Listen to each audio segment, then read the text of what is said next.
Sobre essa guerra no Oriente Médio, a gente conversa agora com o chefe do Departamento de Relações Internacionais da Universidade Federal de São Paulo, Unifesp, Rodrigo Medina.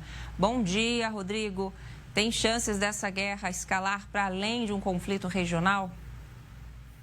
Bom dia, Sônia. Bom, a guerra envolve o enfrentamento com o imponderável, ou seja, o imprevisível da realidade. Então, sim, esse é um cenário possível, tanto em razão de o Irã ter retaliado, estar retaliando países árabes de alguma forma aliados ou próximos aos Estados Unidos ou ao Ocidente, tanto quanto em razão de ter sido fechado o Estreito de Hormuz e isso estar afetando a formação de preços, não é, no comércio internacional de petróleo, sobretudo. Então, sim, há essa chance de o conflito escalar, tanto quanto é possível que, não num curto prazo, como tem sido alardeado pela Casa Branca, mas no desdobramento das batalhas, sobretudo aéreas, que têm ocorrido concentradamente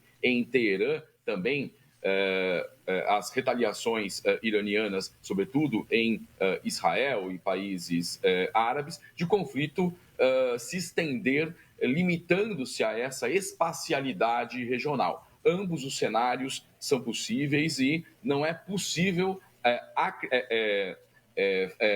estabelecer aqui uma grande certeza sobre os seus desdobramentos lógicos.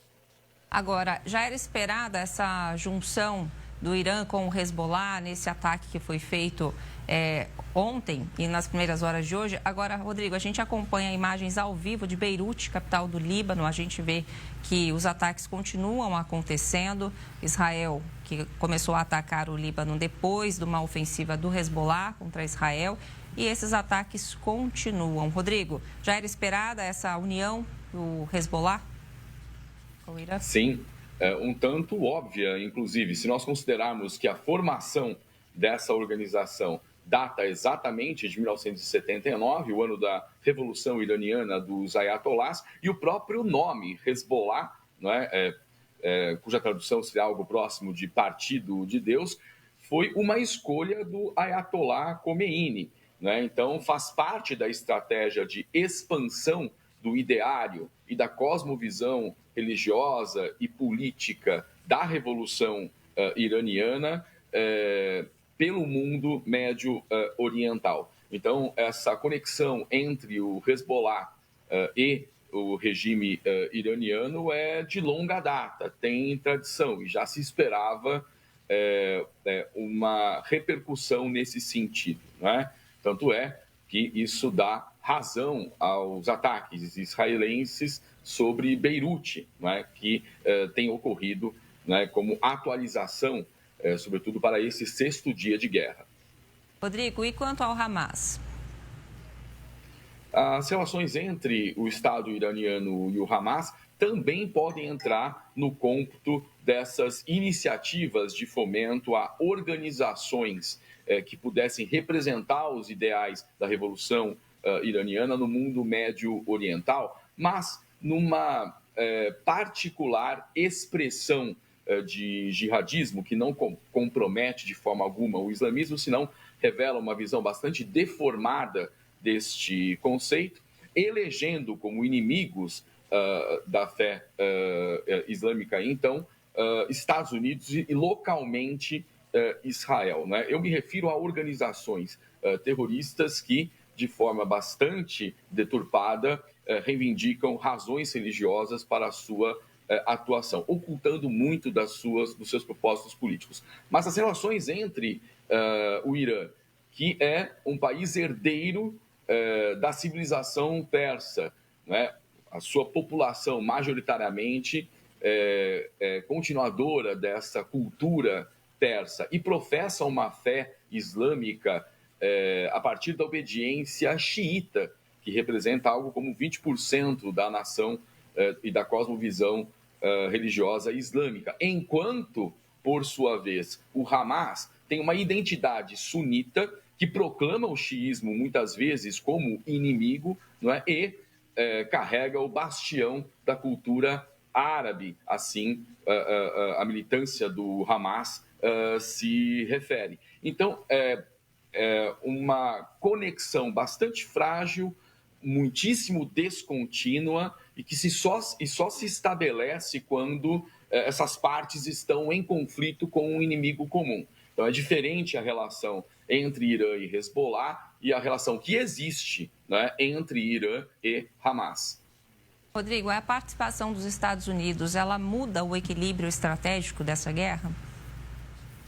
Desde o seu primeiro momento, quando deflagrada a guerra e anunciadas as suas razões na Casa Branca, porque se trata da fortaleza militar de maior grandeza no mundo, no sistema mundial.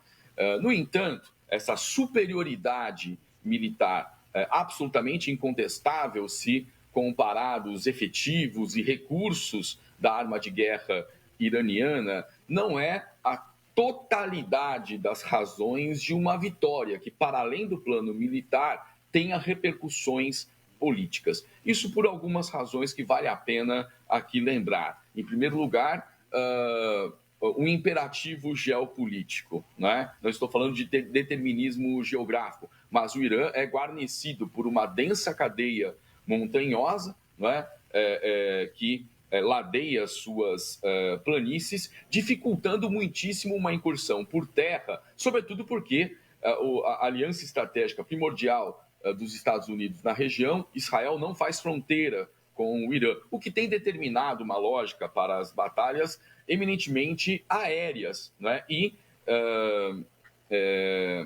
fazendo crescer em importância o uso de mísseis balísticos, né? Com pequeno e médio poder destrutivo.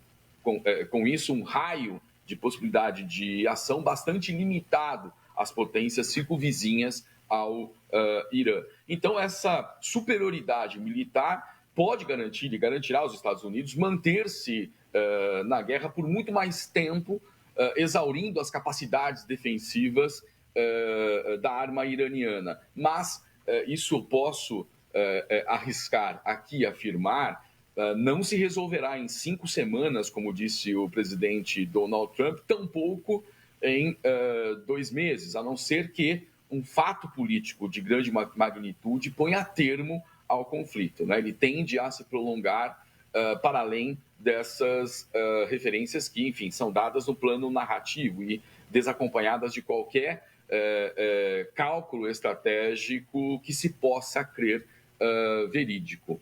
Esse fato político que eu mencionei, não é, que desdobraria o campo militar para os destinos políticos do Irã, se refere a uma eventual e muito pouco provável, segundo os termos da conjuntura presente, queda do regime. Isso porque não há uma oposição organizada na realidade iraniana. O herdeiro do Shah, Reza Pahlavi, que mora nos Estados Unidos, cresceu nos Estados Unidos, não é uma alternativa, não é, no processo sucessório para o povo iraniano, representa uma conservadora restauração monárquica que não interessa à juventude iraniana, que tomou as ruas desde o final do ano passado, com pautas bastante progressistas, e se os Estados Unidos, me parece, esperavam incitar ainda mais protestos populares, produzindo com isso a queda do regime, os bombardeios tiveram efeito contrário, né? Porque o povo iraniano optou, por razões de segurança muito óbvias, permanecer em casa e as ruas estão vazias, não é? Então, estamos diante de um cômputo de incertezas, né? Apenas os desdobramentos podem ser calculados minuto a minuto, conforme os acontecimentos vão se sucedendo, né? Rodrigo, agora eu gostaria que você falasse um pouco, por favor, do papel dos organismos multilaterais, como o Conselho de Segurança na ONU, por exemplo, para evitar uma escalada dessa guerra. Não em poucas situações, sobretudo de conflitos armados, os organismos multilaterais acordados ao fim da Segunda Guerra Mundial manifestaram pouca, se não nula capacidade de pôr termo a eles e mesmo de conter ânimos daqueles mais dispostos à guerra. Refiro-me, por exemplo, à invasão norte-americana no Iraque em 2003, não é? A revelia da própria Organização das Nações Unidas. E acredito bastante razoabilidade na reivindicação da chancelaria brasileira e de outros países de uma reforma, não apenas do Conselho de Segurança da ONU, não é? Mas dessas organizações internacionais, sobretudo onde impera o poder de veto, caso do Conselho de Segurança, e onde os interesses desses atores fundadores, uma vez implicados, levam à própria inação dessas organizações, dessas instâncias. Nós estamos diante de um clássico enfrentamento, se considerarmos a teoria política, não é? Entre o idealismo de matriz kantiana, que acredita às leis, né, a possibilidade de manter em harmonia as relações entre Estados nacionais soberanos, e a força, essa que historicamente tem se demonstrado, não é, ser muito mais eficiente, inclusive para dobrar as leis segundo os interesses daqueles que, numa condição superior de poder, podem impor a outrem a sua vontade por meio do uso ou da ameaça do uso da força. É como nós podemos caracterizar a política externa norte-americana nessa segunda gestão Donald Trump, não é? Impondo-se exatamente na defesa da paz. Muito curioso isso, não é? No plano discursivo, mas é a paz do dominador, aquele que, fazendo terra arrasada sobre os seus inimigos ou antagonistas, impõe uma paz sobre mortos. Escombros também, né? Ainda falando do Conselho de Segurança da ONU, a gente teve um fato curioso e diferente, que a Melania Trump presidiu uma reunião do Conselho de Segurança, né? Era um tema de crianças, tecnologia, educação em conflitos, mas de toda forma, isso passa uma mensagem diplomática de alguma maneira, Rodrigo? Veja, é comum, em termos de estratégia política, tentar distensionar contradições quando há o uso incisivo da força por meio de estratégias não beligerantes. Retomando aqui um conceito que é caro à teoria e à ciência política, que é o conceito de hegemonia, o uso incisivo da força, que se opera desde as relações econômicas, vamos, por exemplo, tratar do tarifaço movido pela gestão Donald Trump contra o mundo, né? Uma espécie de guerra tarifária. E também a partir das relações políticas, incluso a força, né? O uso da força no plano internacional. O resultado dessas práticas de dominação é o desgaste das imagens políticas do dominador. Então, a tendência é a de estabilizar o poder, ampliando-o na direção da liderança intelectual moral. E os Estados Unidos, durante os anos 1980, parte dos anos 1990, investiu bastante na sua indústria cultural, sobretudo filmográfica, também a indústria fonográfica, a fim de propagandear, por meio da chancela American Way of Life, não é? De que a sua atuação no espectro internacional se daria em defesa não dos seus interesses particulares, mas em defesa do mundo livre, entre aspas, né? Da democracia. Esse discurso vai se desgastando já desde a segunda metade dos anos 1990 e mostra-se absolutamente ineficaz para compensar todo o desgaste político resultante do recrudescimento das suas intervenções no espectro internacional. Portanto, não há mais propriamente uma hegemonia nesses termos que aqui eu coloquei, senão a redução do poder à pura e simples dominação, o que resulta num poder instável, porque aqueles que obedecem porque temem o dominador, obedecem até o limite da suportabilidade desta condição. Né? Por isso, afirmar, por mais que tenhamos uma fortaleza militar norte-americana e um grande poder econômico, a própria instabilidade do poder. Rodrigo, excelente explicação, muito obrigada. E eu queria trazer agora um outro ponto da guerra, que é o seguinte: ontem a Guarda Revolucionária do Irã afirmou que o Estreito de Hormuz está fechado para navios dos Estados Unidos, Israel e Europa. E isso já impacta o mercado de energia mundial. Pois bem, ali está o grande ponto de tensão, não apenas deste conflito, mas neste momento de todo o mundo médio oriental. Né?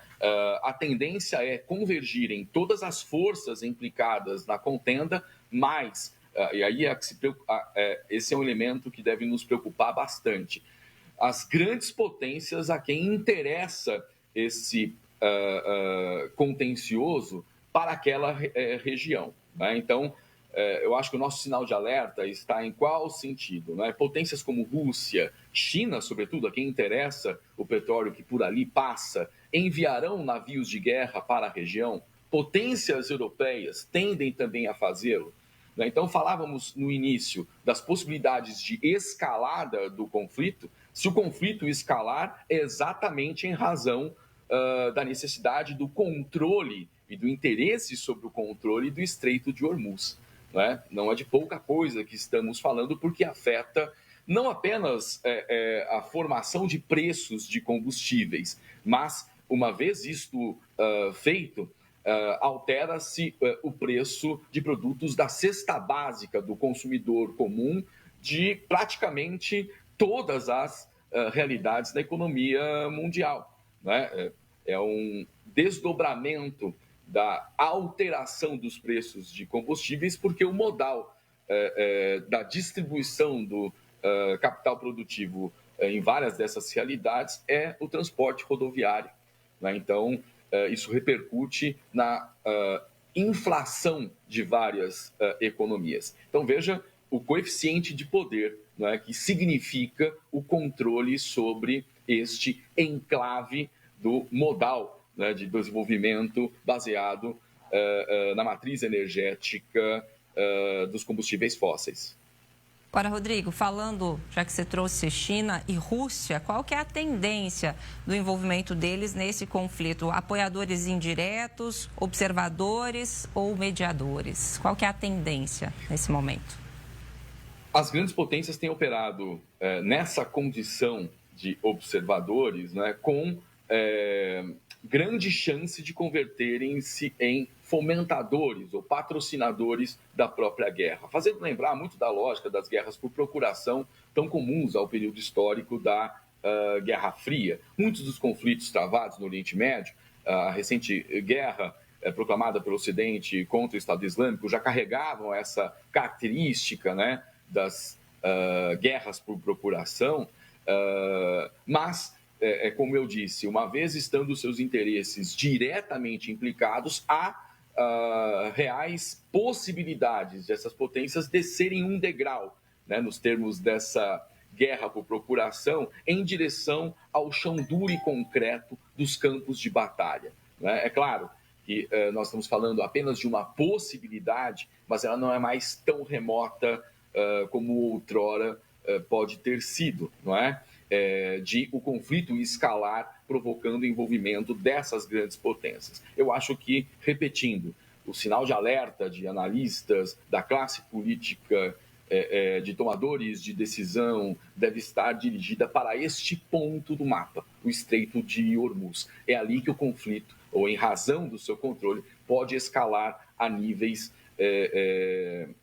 incalculáveis, por assim dizer. Porque o que nos incomoda, não só a mim, mas a colegas que se debruçam sobre o problema da guerra, é uma falsa convicção da parte de estrategistas, políticos, tomadores de decisão, de que seus cálculos são assertivos e nada escapará ao controle. Bom, basta estudar a história para se verificar que questões muito pontuais, imprevisíveis, sobretudo, né, podem ocasionar desdobramentos e fazer escapar ao controle de quaisquer cálculos estratégicos a própria realidade. E assim que guerras de larga envergadura, né, que não são antecipadas por aqueles que dão razão a elas, né, acontecem com cômputo de não poucos milhares e milhões de mortos.